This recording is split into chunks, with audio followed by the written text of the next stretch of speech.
Welcome to The Explainer. Today, we're diving deep into something that's, well, a pretty big deal. How artificial intelligence is completely flipping the script on tax audits. This isn't just about numbers anymore. It's about predictive power. And trust me, it affects all of us. So here's the plan. First, we gotta look at the old school system, the foundation that's been around for ages. Then, we'll see how AI is basically giving it superpowers. After that, we'll get into the new strategy, what they're really looking for now. We'll also tackle the big risks, like bias, and wrap it all up by looking at what this means for you and me going forward. Okay, so before we can even get to the fancy new AI stuff, we have to understand the OG system. You know, the one that's been the backbone of how audits get picked for more than half a century. So this whole thing is built on what's called the discriminant function system, or DIF for short. Think of it like a giant computerized scanner. It goes through every single tax return and, using some pretty clever algorithms, slaps a risk score on it based on the statistical chance that something's off. And the logic is really simple, right? The higher that DIF score, the higher the chance your return gets flagged. It doesn't mean you're definitely getting audited, but it does put your return in a pile for an actual human to take a closer look. So what kind of stuff triggers a high score? Well, it's all the classic red flags you might expect. We're talking about high income, of course. Or maybe the income you reported doesn't match up with what your employer or bank reported. Cash-heavy businesses, that's a big one. And things like claiming business expenses that seem way out of whack with your income, or really big, unusual deductions. Basically, anything that makes your return stick out from the norm. But here's where things get really interesting. That old system, the DIF, it's not going away. Nope. Instead, it's being supercharged with a tool that is unbelievably powerful. And this is absolutely crucial to get. AI is not replacing the old system. You have to think of it more like a new, super intelligent layer that sits right on top of it. Its job? To analyze enormous, and I mean truly mind-boggling amounts of data. What you're seeing here is a huge shift in philosophy. The old way was statistical, kind of reactive. It looked at your return and said, this looks weird compared to past returns. The new AI-augmented system, it's predictive, it's proactive. It's not just looking for weird stuff, it's actively hunting for hidden patterns. And here's the kicker, identifying the most profitable targets. Yeah, experts have come up with a great analogy for this. They say AI gives the agency night vision goggles. And that's perfect, right?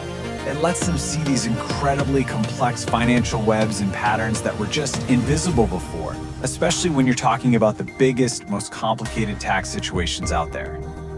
Okay, so this leads us to what might be the biggest strategic change of all. It's not just about finding mistakes anymore. No, the game has changed. Now it's about finding profitable mistakes. It's all about strategic resource allocation. So how does this new process work? Well, first, the AI churns through these massive data sets. Then, and this is the really new part, it actually predicts how likely it is that they'll be able to collect money if they do an audit. So it prioritizes audits based on how much revenue they think they can bring in. And only then are the human auditors sent in to focus on those top, highest yield cases. But, and this is a really big but, this incredible new efficiency doesn't come for free. It brings up some really tough, complex problems, especially when you start talking about fairness and the biases that can get coded right into the system. Check this out.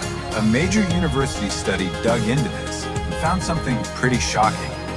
They discovered that African American taxpayers who claimed a specific tax credit were 3 to 5 times, let that sink in, 3 to 5 times more likely to get audited. And this really highlights a huge potential flaw, right? You could have an algorithm that's designed purely for efficiency just to find errors, but it can accidentally end up creating a system with a massive racial bias, targeting certain groups way more than others. And this really pushes us into a corner with a very tough question. How can you possibly design an algorithm to be unbiased when the data you're feeding it comes from a world that already has historical biases built into it? If the machine learns from our past, what's to stop it from just amplifying our past mistakes? And if you thought it was all just about tax forms and bank statements, think again. The data that these AI systems can pull from is expanding, way beyond what you'd expect, and into the public square. Yeah, believe it or not, some reports are saying the next frontier is social media. The idea is to have AI scan public posts to see if your lifestyle matches your reported income. You know, you post a picture of a new yacht, but your tax return says you made $50,000. That's a red flag. And don't think this is just some sci-fi fantasy.